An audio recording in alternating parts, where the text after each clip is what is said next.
네, 오늘도 평안하시기를 바라겠습니다. 오늘 말씀은 마가복음 14장 54절 말씀입니다.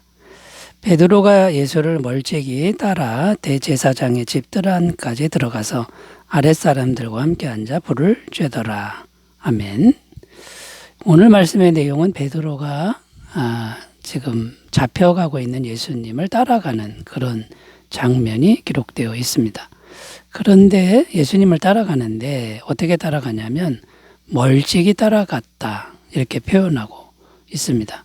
이 멀찍이 따라간다는 표현 속에는 많은 의미가 담겨 있는데요. 일단 베드로의 마음을 보여주는데 어떤 마음이냐면 두려워하는 마음이다라는 겁니다. 사람들이 자기를 알아볼 것 같으면 당장이라도 도망을 가겠다라고 하는 이런 마음 볼 수 있다는 거죠. 그래서 멀찍이 따라간 거고요. 또 어떤 게 담겨 있냐면 양심에 찔리는 그런 마음을 볼 수 있는데 예수님의 제자로서 예수님을 혼자 잡혀가게 놔두는 이제 그런 자기 마음의 양심에 찔린 이제 이런 모습을 볼 수 있다는 거죠. 그래서 예수님이 혼자 가는데 혼자 가게 두는 것이 미안한 겁니다. 그래서 그냥 도망갈 수 없는 이런 양심의 가책을 느끼는, 그래서 멀찍이 따라가고 있는 이런 것을 읽을 수가 있다라는 것이죠. 자, 그런데 이렇게 멀찍이 주님을 따라갔을 때의 결말이 어떻게 됐냐면 예수님을 3번이나 부인하고 배신하는, 그리고 예수님 이름을 저주까지 하는 이런 결말을 거두게 되었다.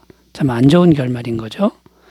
마가복음 14장 71절입니다. 그러나 베드로가 저주하며 맹세하되 나는 너희가 말하는 이 사람을 알지 못하노라 하니, 여기 보면 예수님을 저주까지 했다. 또 맹세까지 했다 이렇게 표현하고 있는 겁니다. 자, 그래서 오늘 말씀의 주제는 주님을 멀찍이 하는 신앙, 이 멀찍이 하는 신앙에서 가까이 하는 신앙으로 우리가 가야 하는데 왜 이렇게 하는 것이 중요한가? 멀찍이 하는 신앙이 무엇이 문제고 가까이 가는 신앙이 왜 중요한가? 이걸 생각하면서 더욱 주님을 가까이 하는 신앙이 되시기 바라겠습니다. 자, 첫 번째는 주님을 가까이 하는 게 왜 중요하냐면 주님을 가까이 할수록 뜨거운 신앙이 되기 때문이다라는 겁니다. 요한계시록 3장 15절 말씀을 읽습니다. 내가 내 행위를 아노니 내가 차지도 아니하고 뜨겁지도 아니하도다. 내가 차든지 뜨겁든지 하기를 원하노라. 요한계시록 말씀이죠. 요한계시록에 나오는 라오디게아 교회를 향한 말씀입니다. 라오디게아 교회를 책망하는 건데 너는 미지근한 신앙이다. 이렇게 주님이 책망하시는 겁니다. 그러면서 무엇이라고 말씀하냐면 내가 너를 토하여 내치리라. 토할 것 같다. 미지근하니까 토할 것 같다. 이렇게 말씀하고 있다는 거죠. 요한계시록 3장 16절 내가 이같이 미지근하여 뜨겁지도 아니하고 차지도 아니하니 내 입에서 너를 토하여 버리리라.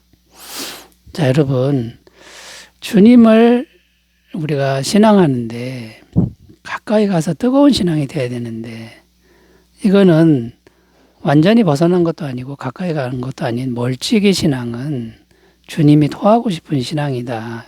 이렇게 말씀하고 있다는 겁니다. 자, 그러면서 이제 주님께서 이 라오디게아 교회에 미지근한 신앙에서 벗어나 뜨거운 신앙이 되는 길을 말씀하는데요. 요한계시록 3장 19절 20절 읽으면 물은 내가 사랑하는 자를 책망하여 징계하노니 그러므로 내가 열심을 내라 회개하라. 볼지어다 내가 문 밖에 서서 두드리노니 누구든지 내 음성을 듣고 문을 열면 내가 그에게로 들어가 그와 더불어 먹고 그는 나와 더불어 먹으리라. 이 무슨 말씀입니까? 열심을 내야 된다. 회개해야 된다. 그리고 마음 문을 항상 열고 주님을 영접해야 된다. 이렇게 말씀합니다. 이게 이제 해결책이 되는 거죠. 이렇게 마음 문을 열고 열심히 회개하면 주님이 마음에 들어오셔서 역사하신다. 이것이 뜨거워지는 신앙이다라고 좀 가르쳐 주고 있는 겁니다. 자, 그러니까 이제 어떤 결론이 맺어집니까? 열심히 지속적으로 주님을 마음에 영접하는 일을 하면 된다라는 거죠.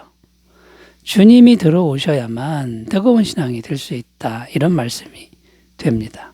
사도행전 2장 42절 45절 그들이 사도의 가르침을 받아 서로 교제하고 떡을 떼며 오로지 기도하기를 힘쓰니라.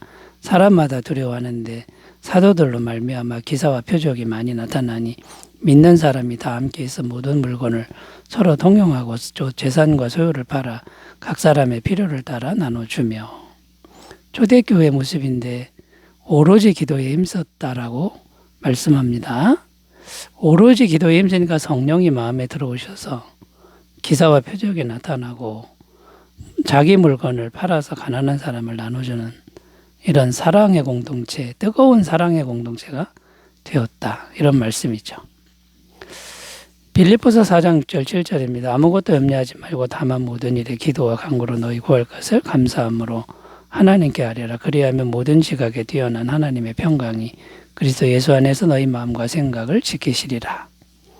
이제 무슨 말씀이냐면 항상 마음이 평안할 수 있는 길을 말씀하는데 모든 일에 기도하고 간구하라. 열심히 기도하고 간구해서 염려되는 마음이 있으나 그걸 이기면 하나님의 평강이 들어와서 지배한다. 그래서 뜨거운 마음을 준다. 이런 내용이 되는 거죠. 자, 여러분 마음으로 주님을 열심히 가까이 해서 뜨거운 신앙이 되시기를 바라겠습니다. 자, 두 번째로 가보겠습니다. 주님을 가까이 하는 게 왜 중요할까요? 두 번째는 주님을 가까이 할 때 주님이 지켜주실 수 있기 때문이다라는 겁니다. 시편 2편 12절 읽습니다. 그의 아들에게 입맞추라. 그렇지 아니하면 진노하심으로 너희가 길에서 망하리니 그의 진노가 급하심이라. 여호와께 피하는 모든 사람은 다 복이 있도다. 이제 무슨 내용이냐면 여호와께 피하는 자가 복이 있다. 여호와께 피하면 진노를 피할 수 있다. 이제 이런 말씀입니다. 자, 여호와께 피해야 하는데 그러면 어떻게 하는 게 피하는 것일까요? 하나님을 마음 중심에 지속적으로 모시는 일을 하는 게 피하는 것이다라는 겁니다. 요한일서 5장 18절입니다. 하나님께로부터 난 자는 다 범죄하지 아니하는 줄을 우리가 아노라. 하나님께로부터 나신 자가 그를 지키심에 악한 자가 그를 만지지도 못하느니라. 여기 보면 하나님께로부터 나신 자가 우리 성도를 지킨다 라고 말씀하고요. 그 다음에 악한 자, 마귀나 어떤 저주의 세력이 건드리지도 못한다라고 말씀하고 있습니다. 그런데 그 하나님께로부터 나신 자가 예수님인데 오늘날 어디에 계시는 겁니까? 우리 마음에 예수님을 영접하고 있으니 우리 마음에 계시는 거고 오늘날에는 성령님이 우리 마음에 들어와 계신다라는 거죠. 고린도전서 3장 16절 너희는 너희가 하나님의 성전인 것과 하나님의 성령이 너희 안에 계시는 것을 알지 못하느냐. 자, 결론적으로 말씀드려서 마음으로 주님을 가까이 하는 것이 마음으로 주님을 계속 영접하는 것이 그것이 하나님이 우리를 안전하게 지켜줄 수 있는 길이다. 이걸 믿으라는 것이죠. 시편 121편 5절 6절 여호와는 너를 지키시는 이시라.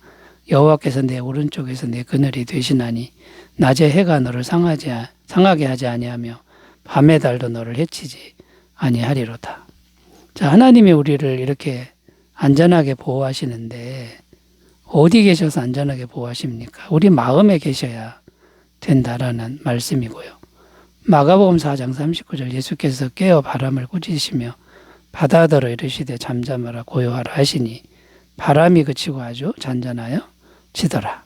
이게 무슨 말씀이냐면 제자들이 예수님을 배에 모시고 갈릴리 바다를 건너가는데 바람이 불고 파도가 일었을 때 예수님이 지켜주시는 그런 모습입니다. 여러분, 그 배는 오늘날 우리의 마음이라는 것, 마음 중심이라는 것을 꼭 기억하시고 마음에 주님이 계시면 안전하다는 걸 꼭 믿으셨으면 좋겠습니다. 자, 세 번째로 가보겠습니다. 주님을 가까이 하는 것이 왜 중요할까요? 세 번째, 주님을 가까이 할 때 풍성한 은혜를 받을 수 있기 때문이다라는 겁니다.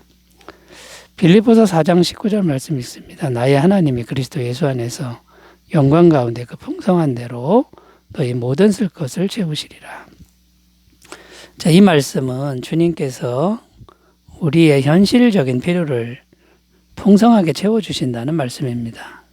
저는 개인적으로 이 말씀이 사실인 것을 지금도 체험하고 있다고 말씀드릴 수가 있겠습니다. 이게 현실적으로 매일매일 이루어지는 일이라는 거죠. 자, 그런데 조건이 있습니다. 그게 뭐냐면 그리스도 예수 안에서 이게 조건인데 이렇게 말씀하는데 예수님 안에 있어야 한다는 겁니다. 자, 예수님 안에 있다는 게 어떤 겁니까? 같은 말입니다. 마음 중심에 예수님을 계속 모시는 것이다 라는 거죠. 자, 왜 마음 중심이 중요하냐면 마음 중심이 영이신 하나님과의 연결 지점이 된다. 연결점이 된다. 다른 부분은 연결점이 안 된다라는 거죠. 하나님이 원래 그렇게 창조하셨다라는 겁니다. 창세기 2장 7절 8절 여호와 하나님이 땅의 흙으로 사람을 지으시고 생기를 그 코에 불어넣으시니 사람이 생명이 되니라. 여호와 하나님의 동방의 에덴의 동산을 창설하시고 그 지으신 사람을 거기에 두시니라. 흙으로 사람을 지으시고 생기를 속에다 불어넣으셨는데 그 속이 바로 마음이라는 겁니다. 생기가 마음 중심에 닿아야 비로소 사람은 존재 가치가 있다. 살아있는 존재가 된다. 이런 말씀이 되는 거고요. 오늘날에는 성령님을 우리 마음에 보내셔서 하나님과 연결되게 하신다라는 거죠. 고린도서 13장 13절 주 예수 그리스도의 은혜와 하나님의 사랑과 성령의 교통하심이 너희 무리와 함께 있을지어다. 하나님의 은혜, 사랑, 예수님의 은혜 이것을 실제로 전달시켜 주시는 분이 성령님이다. 이런 말씀이 되는 거고요. 로마서 8장 32절 자기 아들을 아끼지 아니하시고 우리 모든 사람을 위하여 내주시니가 어찌 그 아들과 함께 모든 것을 우리에게 주시지 아니하겠느냐. 아들은 예수님인데 예수님이 계시면 하나님의 모든 것을 예수님이 계신 곳에 더불어 주신다. 그런데 그 예수님이 어디 계시는 겁니까? 우리가 마음 중심에 늘 모시고 살면 예수님 아들을 주시니까 다른 것도 다 주신다.